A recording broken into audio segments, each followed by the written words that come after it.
I read 120 books in 2025 with two kids and a full-time job. So let's see how I did this. So, just to give a little bit of a context, I am a single mom with two kids. I have two girls, they are 9 and 4. And I also have my mom with me, and she's my biggest support in my day to day life. So, thanks, mom. Now, first, my Kindle. This is my best friend. This is my Kindle. This is the love of my life. And this has saved me so many broken books because once my kids broke my book, my oldest one, she did break a book, and I was not very happy about it. And since then, my books, my physical books, they are the biggest no-no. Okay, so I have the most basic Kindle. This is the cheapest Kindle you can find on Amazon. I got it a couple of years ago, and I didn't I mean, I used it, but I got my Kindle's unlimited subscription, which is another thing that kind of helped me, but I'm gonna get there later. So I have the cheapest Kindle you can find on Amazon. I think I got it 2 years ago, so I think this is 10th or 11th generation. I'm taking this thing everywhere with me. This is my companion. It is so handy. It fits in my back pocket. It fits in the back pocket of my jeans. It was fitting on in my uniform at work. It was fitting everywhere. And whenever I had those 5 minutes, I was just reading. I got the cheapest one.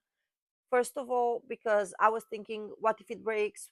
What if something happens to it? If I take this in the living area, that I am fucked. From 120 books, I think at least 100 were on my Kindle. So, second, I do not have a social life. I do not have a social life. Last year, I went out twice, once in the club, once for dinner. And both of the times I had my Kindle with me. So, what does that say about me? I don't know, but that's what I did. I do not really meet with friends. I would rather stay at home and read than go out. I just prefer reading. I just prefer staying at home in bed with my book, warm and nice. This is just me. These are just my circumstances, and this is what I enjoy to do. So take that. Third, audiobooks. To a degree, audiobooks saved my life in terms of when I'm driving, where I'm stuck in traffic, when I'm cleaning or doing the chores at home. I just put my headphones on and I'm just like hoovering, washing the dishes, cooking, and I think audiobooks saved me not as much. I only read 7 audiobooks in 2025, but it took me from 113 to 120. So a win is a win. I used to think that audiobooks were cheating, but now I don't, because when my hands and my eyes are busy, that's when my mind is reading. My mind is reading. So a win is a win.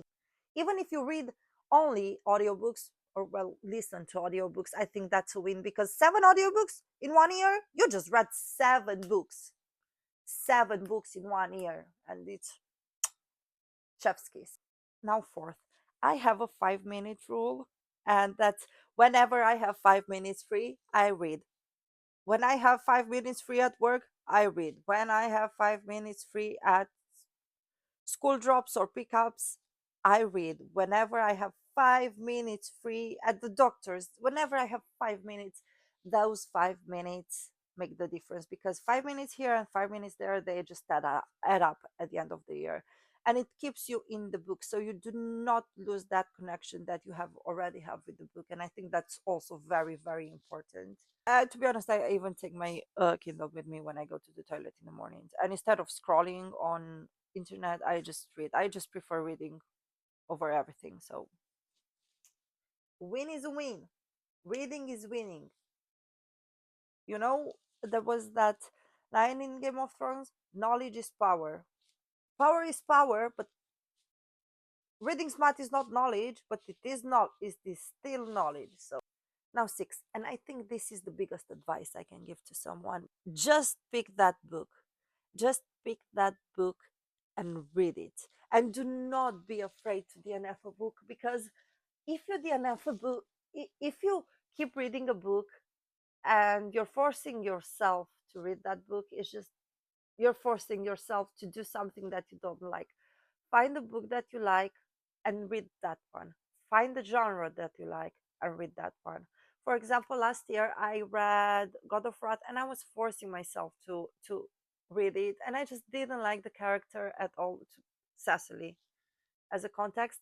I did not like it, and it put me in the biggest reading slump. And I think that's just, I just do not like forcing myself.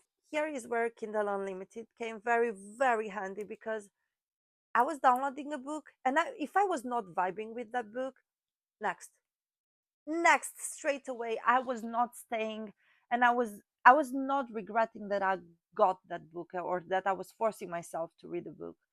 And I think this is an advice that everyone should follow, because it is important to also like what you read. So, now, last one. At 8 p.m., kids are going to sleep. At 8 p.m., kids are going to sleep. After 8 p.m., that's my time with myself. That's the time I have for myself, and that's the time I chose to have for myself. 8 p.m., kids sleep the latest 8:30. After 8 p.m., that's my time. And sometimes I do watch movies, but I just prefer the quiet, because after a day with the kids, I just need silence. I just, my ears need to shut down. Sometimes I read till 10 p.m., sometimes I read till 12, sometimes the most important thing is that I read, and that's what makes me happy.